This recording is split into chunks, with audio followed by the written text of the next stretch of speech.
বাংলাদেশ আওয়ামী লীগের প্রেসিডিয়াম সদস্য ও সাবেক মন্ত্রী ও বীর মুক্তিযোদ্ধা ইঞ্জিনিয়ার মোশাররফ হোসেন আর নেই।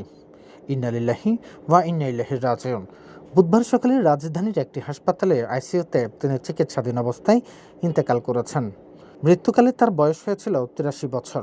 চট্টগ্রাম ১ মিরেশ্বরাই আসন থেকে ৭বার সংসদ সদস্য নির্বাচিত হওয়া ইঞ্জিনিয়ার মোশাররফ হোসেনের দীর্ঘ রাজনৈতিক জীবনে গৃহায়ন ও গণপূর্তমন্ত্রীর দায়িত্ব পালন করেন।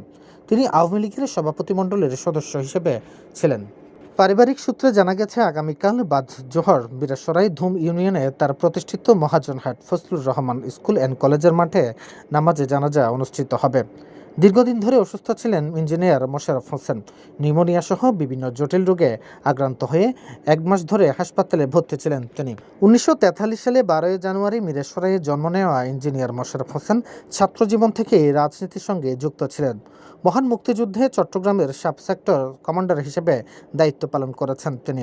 মুক্তিযুদ্ধে অবদানের স্বীকৃতিস্বরূপ ২০১৯ সালে স্বাধীনতা পুরস্কার ভূষিত হন এই বর্ষীয়ান রাজনীতিবিদ।